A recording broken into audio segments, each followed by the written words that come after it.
Charles Frederick Grindrod was a British writer, doctor and photographer. He was born in 1847 on the Isle of Wight, the son of Dr. Ralph Grindrod and Mary Whitney Hull, both great advocates of the temperance movement. In 1850 the family moved to the town of Malvern, where Ralph would become an important member of society. Charles himself was churchwarden in the All Saints the Wish parish, and was a friend of composer Edward Elgar. He died in 1910. Most of his work was very minor, some books on rhyme and poetry, or a travel book on the noteworthy segments of Malvern. In 1886 he wrote Tales in the Speech House, centered on the Forest of Dean, and in 1887 he published The Shadow of the Raggedstone. The first edition is not our concern, more so the 1908 version, which is, according to Grindrod, so altered it may be a different work altogether. The narrator visits Malvern and there meets a Mr. Aldrich, who tells him of the Raggedstone, a local hill near the old priory, and of the strange and baleful shadow that is sometimes seen there. Indeed, this shadow is chiefly seen by priests, and foretells their coming destruction. But it also comes once a generation to the Aldrich family, who had remained immovably in their house since the 1100s. As always, there was an Aldrich or Aldrich to bear witness to the shadow. Aldrich's own father, son, and wife had at different times seen this shadow, which is said to resemble a cowled monk, foretelling their imminent death. Then he hands the narrator some ancient records on parchment concerning the ancestor of his house, the Benedictine Monk Cuthbert Alderic. When but a child,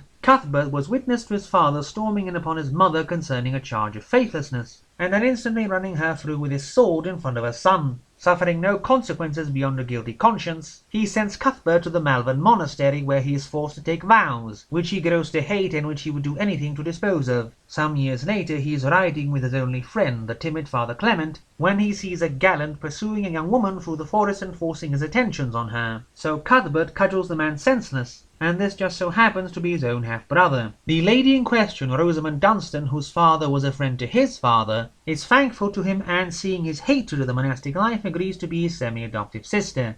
After visiting her father, Cuthbert spends his time learning how to fence, meaning to challenge the king's champion Eustace Devereux, as the author of the slander which brought about his mother's death. Taking on a suit of armour, he challenges Eustace to mortal combat in front of King Henry II, and mortally wounds him, making Devereux confess his mother's innocence before dying. But soon Sir Edmund, Rosamond's father, insists she must marry the knight who pursued her against her will through the forest, purely for financial reasons, even against her will and by force. Cuthbert, for his own part, both makes Rosamond love him, and convinces Clement to marry them in secret, though he is a monk, not wishing her to be forced to marry his brother, whom she hates utterly. But Mistress Edith, the paramour of Eustace Devereux, whom he abducted and who grew to love him, sets her sights on bloody revenge and conspires to send Cuthbert to Rosamond's father, not counting on the old man trying to kill Cuthbert and then killing himself by accident. Edith then goes to Rosamond and tells her Cuthbert killed her father, and she believes her, going to a nearby convent, not being able to stay with the man who killed her father, quote-unquote. And when Cuthbert storms the convent, pursued by both the king's men and the men of Thomas Becket, for the supposed murder of Sir Edmund Dunstan, she does not believe his innocence. So he goes back to the priory, where he is forced to crawl up and down the mountain like a wild beast for his punishment, till his mind seems gone from him.